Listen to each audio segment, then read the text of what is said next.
کرنا سکھا دیا۔ میرے آقا صلی اللہ علیہ وسلم، نبی کریم صلی اللہ علیہ وسلم نے جو یتیموں کے بارے میں نے آپ کو پہلے بتایا، ایک یتیم میرے آقا صلی اللہ علیہ وسلم کی بارگاہ میں حاضر ہوتا ہے، ایک نوجوان لڑکا حضور کی بارگاہ میں حاضر ہوتا ہے، عرض کرتا ہے یا رسول اللہ صلی اللہ علیہ وسلم، کھجوروں کا میرا ایک باغ ہے اور میں چاہتا ہوں کہ وہاں اس باغ کے ارد گرد ایک دیوار بناؤں، لیکن یا رسول اللہ صلی اللہ علیہ وسلم میرا ایک پڑوسی ہے، ہمسایہ ہے، اس کا درخت درمیان میں آ گیا ہے، اگر میں وہ دیوار بناتا ہوں تو اس کا درخت دیوار کے اندر آتا ہے اور دیوار ٹیڑھی ہو جائے گی، یا رسول اللہ صلی اللہ علیہ وسلم میں نے اس سے کہا ہے یہ درخت مجھے بیچ دو، وہ بیچتا بھی نہیں، میں نے پہلے کہا مجھے دے دو، اس نے کہا نہیں دوں گا، میں نے کہا بیچ دو، وہ بیچنے کے لیے بھی تیار نہیں ہے، یا رسول اللہ صلی اللہ علیہ وسلم میری مدد فرمائیے۔ اب وہ یتیم تھا، حضور کی بارگاہ میں حاضر ہوا، نبی کریم صلی اللہ علیہ وآلہ وسلم نے فرمایا اس پڑوسی کو بلاؤ، حضور کی بارگاہ میں حاضر ہوا، حضور نے فرمایا یہ درخت دے دو اس کو، اس نے کہا میں نہیں دیتا یا رسول اللہ صلی اللہ علیہ وسلم، وہ غصے میں تھا، بہت ناراض تھا کہ اس بچے نے حضور کی بارگاہ میں شکایت کیوں کر دی، حضور نے ارشاد فرمایا اس کی رقم لے لو، پیسے لے لو، یہ درخت بیچ دو، اس نے کہا میں بیچتا بھی نہیں، ویسے بھی نہیں دیتا، حضور اکرم صلی اللہ علیہ وآلہ وسلم نے ارشاد فرمایا، مسند امام احمد بن حنبل کی روایت ہے، میرے آقا صلی اللہ علیہ وآلہ وسلم نے ارشاد فرمایا اچھا ایسا کرو کہ یہ درخت تم اس کی قیمت بھی لے لو اور اس درخت کے بدلے جنت میں ایک ایسا درخت ہوگا کہ جس کا سایہ اتنا طویل ہوگا کہ اس کے نیچے اگر 100 سال تک ایک سوار اگر سواری کرتا رہے تو اتنی طوالت ہے اس کی، اتنا سایہ ہے اس کا، وہ درخت جنت کا بھی لے لو۔ اس نے کہا یا رسول اللہ صلی اللہ علیہ وسلم میں قبول نہیں کرتا۔ اب وہاں پر صحابہ کرام علیہم رضوان موجود ہیں، حضرت سیدنا ابو الدحداء رضی اللہ تعالی عنہ صحابی رسول موجود ہیں، وہ عرض کرتے ہیں یا رسول اللہ صلی اللہ علیہ وسلم آقا اگر یہ درخت میں کسی طریقے سے اس سے خرید کر اس یتیم کو دے دوں تو کیا یہ آپشن میرے لیے بھی اوپن ہے کہ جنت میں مجھے بھی وہ درخت مل جائے گا؟ اگر یہ درخت اس کے پڑوسی سے میں خرید کر اس یتیم کو دے دوں، میں کہتا ہوں یتیم سے میرے آقا صلی اللہ علیہ وسلم کو کس قدر پیار ہے، میرے آقا صلی اللہ علیہ وسلم سے عرض کرتا ہے کہ اگر یہ کسی طریقہ سے خرید لوں، خرید کر میں اس یتیم کو دے دوں تو کیا یہ آپشن میرے لیے بھی اوپن ہے؟ نبی کریم صلی اللہ علیہ وسلم نے ارشاد فرمایا ہاں تیرے لیے بھی ہے۔ حضرت ابو الدحداء رضی اللہ تعالی عنہ فوراً اس شخص کے پاس جاتے ہیں، آپ فرماتے ہیں تو مجھے جانتا ہے؟ کہا جانتا ہوں، تو وہی ہے نا جس کے باغ میں 600 کھجور کے بڑے بڑے درخت ہیں، تیرا باغ اتنا مشہور ہے کہ مدینہ منورہ کے بڑے بڑے تاجر تیرے باغ کی کھجوریں کھانے کے انتظار میں رہتے ہیں، اور اس باغ کے اندر پھر اتنا بڑا محل تعمیر کیا ہوا ہے، میٹھے پانی کا کنواں ہے، تو اتنا مشہور بندہ ہے، تیرے باغ کے چرچے تو پورے مدینے میں ہیں، پورے شہر میں ہر بندہ تجھے جانتا ہے۔ اس نے کہا کہ دیکھو کہ اگر تیرے اس ایک درخت کے عوض میں تمہیں اپنے 600 کھجور کے درختوں کا باغ دے دوں تو یہ سودا قبول ہے؟ یہ سودا قبول ہے؟ وہ حیران ہو گیا، یہ کیسے ہو سکتا ہے، ایک درخت اور ادھر اتنا بڑا باغ؟ ابو الدحداء کیا بات کر رہے ہو، کیا واقعی یہ سودا کرنا چاہتے ہو؟ ابو الدحداء رضی اللہ تعالی عنہ نے فرمایا بالکل، وہ میرا پورا باغ تیرا 600 کھجور کے درخت ہیں، اس میں ایک بڑا ہی خوبصورت محل ہے اور اس کے گرد ایک بڑی نمایاں دیوار ہے جو مدینہ منورہ میں دور دور سے نظر آتی ہے، کہا وہ بھی تجھے دے دوں گا، وہ محل بھی تیرا، وہ ساری کھجوروں کے درخت بھی تیرے، وہ سارا باغ بھی تیرا، کس کے عوض؟ ایک درخت۔ کہا ٹھیک ہے، اور حضور کی گواہی میں یہ سودا ہوتا ہے۔ اب ابو الدحداء رضی اللہ تعالیٰ عنہ فوراً وہاں سے جاتے ہیں، اب ان کی جو زوجہ ہے وہ اس باغ کے اندر ہے، باہر سے آواز دیتے ہیں اپنی زوجہ کو، ہے ام دحداء ذرا باہر آؤ باہر آؤ، میں نے اس باغ کو بیچ دیا ہے۔ اب ام دحداء جانتی ہیں یہ بہت بڑا تاجر ہے، بہت بڑا بزنس مین ہے، خسارے کا سودا نہیں کرتا، کبھی خسارے کا سودا نہیں کرتا۔ ام دحداء نے کہا ہے وہ دحداء کیسے سودا کیا ہے؟ کہا جنت کے ایک درخت کے عوض میں نے بیچا ہے۔ اب دیکھو میرے دوستوں، اب دیکھو ام دحداء، وہ نیک بخت خاتون، وہ خوش قسمت خاتون، اس کی عظمتوں کو سلام۔ آج آپ سوچیں کہ اگر آپ کی بیوی ہوتی اور آپ اپنے گھر جاتے اور اپنی بیوی سے کہتے ارے سنتی ہو باہر آ جاؤ باہر آ جاؤ، گھر سے باہر نکلو، یہ گھر اللہ کی راہ میں دے دیا ہے، وہ کہتی ارے ابھی تو یہ نیا ٹی وی رکھا ہے، ابھی کچھ زیورات رکھے ہیں، زیورات تو نکالنے دو، ارے نادان انسان تو نے کیا کیا، گھر ہی اللہ کی راہ میں دے دیا۔ ابو الدحداء رضی اللہ تعالیٰ عنہ نے باہر سے آواز دی، سبحان اللہ، ماشاء اللہ۔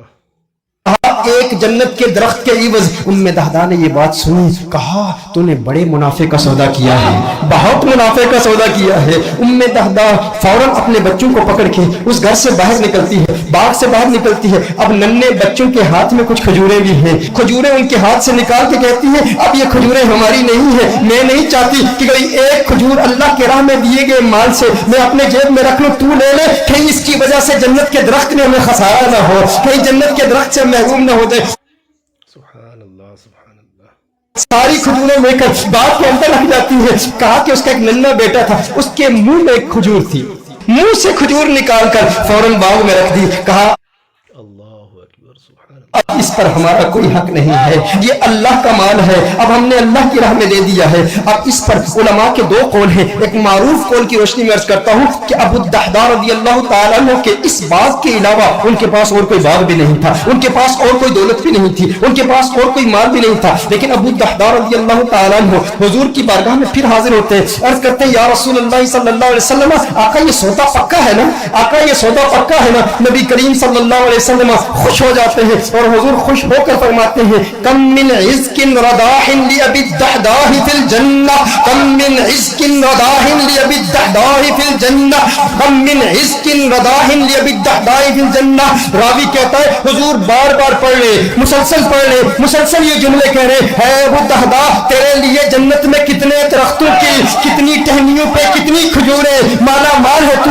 بار بار حضور ارشاد فرما رہے، بار بار یہی جملے، اور دو روایات اس میں، دو مختلف روایات میں مختلف الفاظ ہے، کم من عزق رداح لأبی الدحداء فی الجنہ۔ حضور اکرم صلی اللہ علیہ وسلم نے ایک دوسری روایت میں فرمایا کہ ایک درخت کے عوض ایک درخت کا سودا کیا تھا، اب تو نے 600 درخت دے دیے تو جنت میں 600 درخت کم از کم تجھے ملیں گے نا۔ میں محمد عربی صلی اللہ علیہ وسلم جنت میں دیکھ رہا ہوں کہ کھجوروں کے کتنے درخت اللہ جل وعلا نے تجھے دے دیے ہیں۔ میرے دوستو اتنی قربانی دی، ایک یتیم کی خاطر دی، لیکن ان لوگوں کی قربانی کا انداز بھی دیکھیں، ان کی قربانی کا انداز بھی نرالا ہے۔ آج کوئی قربانی دے نا اور اسے جنت کی ضمانت مل جائے، یا کوئی کہے، کوئی شیخ ہی کہہ دے، کوئی اسکالر ہی کہہ دے، کوئی آرگنائزیشن کا ممبر ہی کہہ دے، کوئی تحریک والا ہی کہہ دے اتنا کام کرے نا تو پھر تیرا کام قبول ہو جائے گا۔ وہ کہتے ہیں میں نے تحریک کے لیے، میں نے دین کے لیے، میں نے اس مسجد کی تعمیر کے لیے، میں نے کنز الہدیٰ کے لیے، میں نے دینی آرگنائزیشن کے لیے، اپنی تحریک کے لیے اتنا بڑا کام کیا، اب یہ کام کافی ہے۔ لیکن صحابہ کرام علیہم رضوان کا یہ مزاج نہیں تھا۔ ابو الدحداء کے لیے میرے آقا نعرے لگا رہے ہیں، بار بار فرما رہے ہیں ارے کتنی کھجوریں میں دیکھ رہا ہوں جنت میں، یہ سارے تیرے ہیں۔ بار بار ارشاد فرما رہے ہیں بھائی جتنے اتنی تسلی مل جائے اور لسان مصطفیٰ سے مل جائے، آقا کی زبان سے مل جائے، اس کی قسمت کس عروج پر ہوگی۔ لیکن پھر یہ وہی ابو الدحداء ہے، اس کے بعد بھی محنت کرتے رہے۔ غزوہ احد میں جب دشمنوں نے حضور پر حملہ کیا، ابو الدحداء اپنے سینے پر ان تیروں کو برداشت کر رہے ہیں اور میرے آقا کے قدموں میں شہید ہو جاتے ہیں۔ اور غزوہ احد کے بعد میرے آقا نے تلاش کیا، کہا میرا ابو الدحداء مجھے دکھاؤ، ارے وہ کھجوروں والا۔ میرے آقا ابو الدحداء کو دیکھتے ہیں اور دیکھ کے مسکراتے ہیں اور مسکرا کے پھر فرماتے ہیں کم من عزق رداح لأبی الدحداء فی الجنہ۔ ابو الدحداء جنت میں کھجوریں ہی کھجوریں، کھجوروں کے درخت۔ میرے آقا خوش ہو کے اس کی حوصلہ افزائی فرما رہے ہیں۔ میں کہتا ہوں کیسا خوش بخت ہے جس نے حضور کی ذات کے لیے، حضور کی جان کی تحفظ کے لیے اپنی جان دے دی۔ کاش یوں موت آئے میرے ہم نشی، کاش یوں موت آئے میرے ہم نشی، نزع کا اور ہو جائے منظر ہنسی، وہ ادھر اپنی زلفیں سمایا کرے اور ادھر دم ہمارا نکلتا رہے۔ حضور کی زلفوں کا اسیر، حضور کی زلفوں کو دیکھتا ہوا اس دنیا سے چلا گیا، دل میں جگر میں آنکھ میں بس تو ہی تو رہے، اس کے سوا نہ دل میں کوئی آرزو رہے، اس اہتمام شوق میں سجدے کروں ادا، تیرا خیال آئے تو دل باوضو رہے، اور جنت میرے نصیب کی وارث تو بخش دے، میرے کفن میں گیسی ہے جانا کی بھول رہے۔ جو ان کی زلفوں کو اسیر ہوتے ہیں وہ نہ اپنا نام مانگتے ہیں، نہ وہ تصویریں، نہ وہ اعلانات کے شوق رکھتے ہیں، وہ کہتے ہیں مصطفیٰ قبول کر لے، آقا قبول کر لے۔ وہ تو حسن مصطفیٰ کو دیکھتے ہیں اور پھر دیکھنے والے کیسے عظیم ہوتے ہیں، پھر انہیں عطا کیا ہوتا ہے۔ وہ اعلیٰ حضرت بھی دیکھنے والے ہیں نا، اعلیٰ حضرت بھی اور ادھر گولنے والے بھی دیکھنے والے ہیں۔ کیوں نہ چشتیوں اور رضویوں کا حسین امتزاج پیدا کر کے اس محفل کو ختم کیا جائے۔ اعلیٰ حضرت نے دیکھا تو کہا لم یأتی نذیر ماشاء اللہ ناظرین سے گزارش ہے کہ اس بار جو آگے بات چلنے لگی ہے اس بات پہ زیادہ غور فرمائیں، بہت ہی مزہ آنے والا ہے آگے۔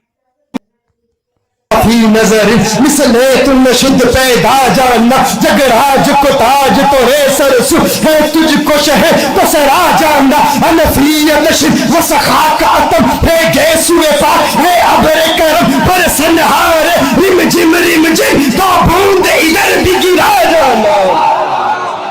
کس نے کہا؟ یہ کس نے کہا؟ یہ بریلی والے نے کہا۔ میں نے کہا جو ان کو دیکھتا ہے، جو ان کے حسن کو دیکھتا ہے، جو ان کا عاشق ہوتا ہے، پھر اس کا کلام وہی ہوتا ہے جو دوسرے مجدد کا ہوتا ہے۔ مجددین کے کلام میں کوئی تعارض نہیں، کوئی تناقض نہیں، کوئی کنٹرڈکشن نہیں۔ یہ تو اغیار ہے نا جن کے دیکھتے نہیں ان کے کلام میں تعارض، کوئی حیاتی کوئی مماتی، لیکن یہ سارے دیکھنے والے ہیں، ہمارے سارے مجددین دیکھنے والے ہیں۔ اور جو بریلویوں اور چشتیوں میں جھگڑا کرانے والا جو شریف طبقہ ہے نا وہ چاہتا ہے ان میں اختلاف پیدا ہو۔ میں کہتا ہوں اصول میں سارے ایک، نظریات میں سارے ایک، اعتقادات میں سارے ایک، مجمع علیہ مسائل میں سارے ایک، فروعی مسائل میں اختلاف ہو سکتا ہے لیکن عقیدہ سب کا ایک ہے، کیونکہ ہمارا عقیدہ ان کو دیکھ کر بنتا ہے۔ ہم دیکھنے والے ہیں، ہم فقط کتابیں پڑھنے والے نہیں ہیں۔ ہندو کے لیے میں خانے کی ہر رسم عبادت ہوتی ہے، دن بھر کو بٹھا کے پیش نظر چہروں کی تلاوت ہوتی ہے۔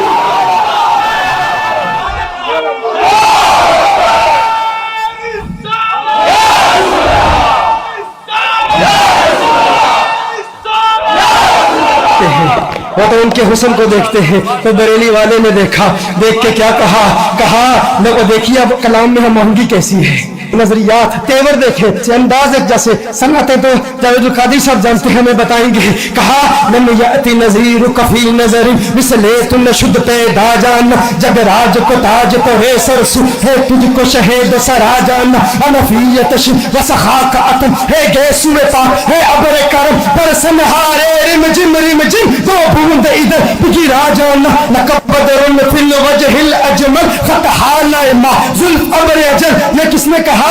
یہ بریلی والے نے کہا۔ اور گولے والے نے کیا کہا؟ بریلی والے نے کیا کہا؟ کہا لقب بدر فی الوجہ الاجمل خط حال ما ذوالف ابر اجل۔ مکھ چند بدر شاشانی مت چمکے لات نورانی کالی زلفت اک مستانی مخمور اکیہ مدبری مخلوق اکیہ مدبری۔ پھر بریلے والے نے کہا القلب شجر والہم شجو، القلب شجر والہم شجو، دل زار چنا جہاں زیر چنو، القلب شجر والہم شجو، دل زار چنا جہاں زیر چنو۔ آج سکھ مٹراند ادھیری ہے کیوں دلڑی اداس کنیری ہے، نو نوچ شوق چنگیری ہے، آج نینا لائیا کیوں جڑیا۔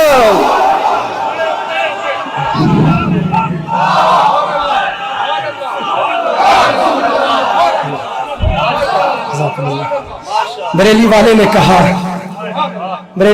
کہا القلب شجن والہم شجو، دل زار چنو جاں زیر چنو۔ اج سکھ متران دی ودھیری ہے کیوں دلڑی اداس گنہیری ہے، نو نو وچ شوق چنگیری ہے، اج نینا لائیا کیوں جڑیا۔ پھر بریلی والے نے کہا بس خامے نوائے رضا، نہ یہ طرز میری نہ یہ رنگ میرا، بس خامے نوائے رضا۔ سبحان اللہ ما اجملکا ما احسنکا ما اکملکا، بس خامے نوائے رضا، نہ یہ طرز میری نہ یہ رنگ میرا، کتے میرے علی کتے تیری ثنا، گستاخ کیا کتے جا لڑیا۔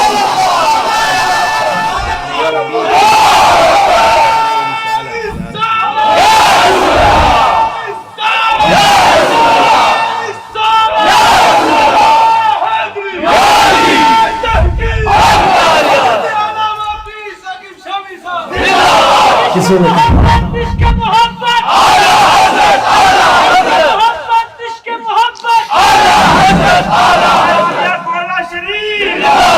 کسی نے کہا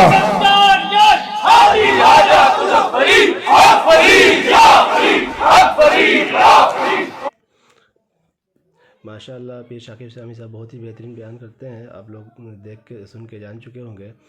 اور آگے دیکھیے اور بھی بہت ہی مزہ آنے والا ہے. جو حضور صلی اللہ علیہ وسلم کے حضور صلی اللہ تعالیٰ علیہ وسلم کے وسادت سے جو عشقانہ مجاز رکھتا ہے وہ ضرور انشاءاللہ یہ بیان کو سن کے جھوم اٹھے گا. ماشاءاللہ آگے سنیں, بہت ہی بہترین انداز میں ماشاءاللہ بیان کرتے ہیں. کسی نے کہا بھائی اصل میں مسئلہ یہ ہے کلام میں اس قدر ہم آہنگی ہو نہ ہو, گولڑے والی نے بریلی والے کی نقل کی ہوگی. شرارتی طبقہ ہوتا ہے, کہا گولڑے والے نے بریلی والے کی نقل کی ہوگی. دوسری جانب سے آواز ہے نہیں, بریلی والے نے گولڑے والے کی نقل کی ہوگی. میں نے کہا یہ تو ثابت, یہ بہترین, بہت ہی بہترین بات بتانے والے ہیں ماشاءاللہ. آپ لوگ غور سے سنیں. نہیں تم ثابت کرتے رہو کہ بریلی والے نے گولڑے والے کو دیکھا بھی ہے یا نہیں, گولڑے والے نے بریلی والے کو دیکھا ہے یا نہیں. کسی نے کہا ارے بریلی والے نے گولڑے والے کو دیکھا, کسی نے کہا نہیں گولڑے والے نے بریلی والے کو دیکھا. میں نے کہا نادان, عقل کے اندھے, عقل کے ناخن لے, تو جانتا نہیں نہ بریلی والے نے گولڑے والے کو دیکھا نہ گولڑے والے نے بریلی والے کو دیکھا. ارے دونوں مجددین نے مدینے والے کو دیکھا ہے. کتنی پیاری بات کہی, نہ کسی نے کسی کو دیکھا, دونوں ہی نے مصطفیٰ کریم صلی اللہ تعالیٰ علیہ وسلم کو دیکھا. بہت ہی خوب, بہت ہی خوب ماشاءاللہ.